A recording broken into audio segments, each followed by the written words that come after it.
So I don't really cook much. This is not my kitchen, it's Amy's. And Kathy's never been on TV before, so wish us luck. This is Kathy Lobbs. We found her on Facebook a couple days ago, when I asked if anybody had a great rhubarb recipe. And you do. Tell us. I do. Tell us about your rhubarb recipe. I never really liked rhubarb before, and then my friend made this for a gathering one night, and she got me hooked. So I got this recipe about 5 years ago, and I make it quite often. But my family doesn't really like it. Okay, she has 3 children. Am I 13? 13, 12, almost 12. And 3. And they don't eat rhubarb, and her husband says, maybe I'll try it since you're making it on TV. All right, so we're going to start, because it's a 3-step process, and we're going to start with the crust. What's in your crust? The crust is 9 tablespoons of butter cubed into small pieces. And then... And chilled, right? And chilled, okay. Yep, cold butter. And then it's a 1.5 cups of flour. And half a cup of sugar. Half a cup of sugar. Okay, and you're mashing that all together. And I'm mashing it with a pastry blender. It works best. You want to make it so it's pea size or smaller with the butter. Okay. And then you're going to press it into the pan, a sprayed pan. All right, we already did the cooking spray in there. Yep.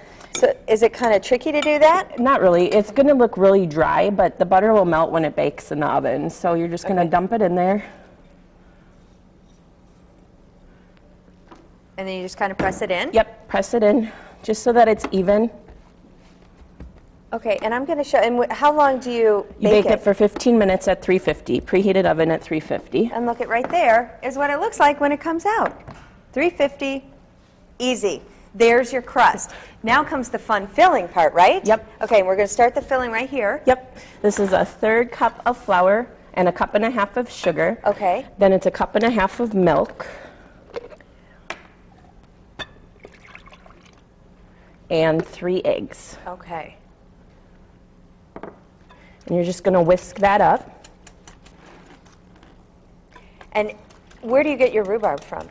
I have some rhubarb in my backyard, so I did have to kind of scrounge a little bit, though, because I didn't have a whole lot left once you asked me to make the recipe. Well, how many pans did you make? There's 1, 2, 3. There's probably some at home, probably some at work. So, well, ask your neighbors, or you know what, the farmers market starts this Saturday in Green Bay. You could probably pick up some there. And next Wednesday downtown on Broadway. So lots of opportunities to get rhubarb. Definitely. So once that mixed, is that when you add in the rhubarb? Yep, then we toss in the rhubarb. Okay.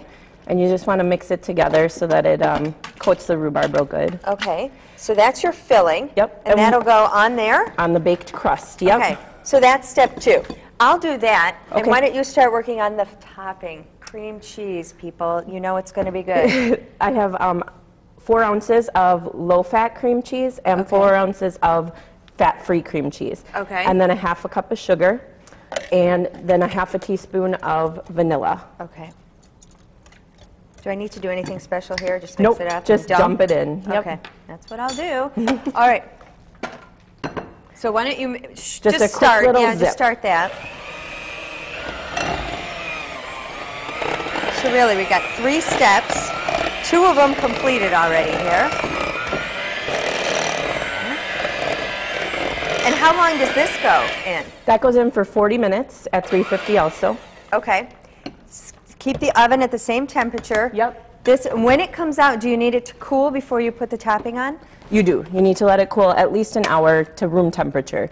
It spreads really good if you let it at room temperature rather than putting it in the fridge and spreading it. So let this cool to room temperature. Then you're going to add the topping, which also includes Cool Whip. Yep. And look at what it looks like. This is the final in the pan. Can you see that? You got a shot of that? And it comes out looking like this, and I'm going to take a quick little bite. Oh, did you see I already took a bite? Kathy, thank you so much for braving TV and coming on and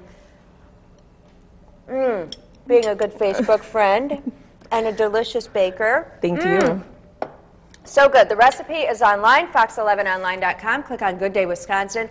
While you're there, go to our links section for a whole bunch of rhubarb recipes. We'll be right back. You're watching Good Day Wisconsin.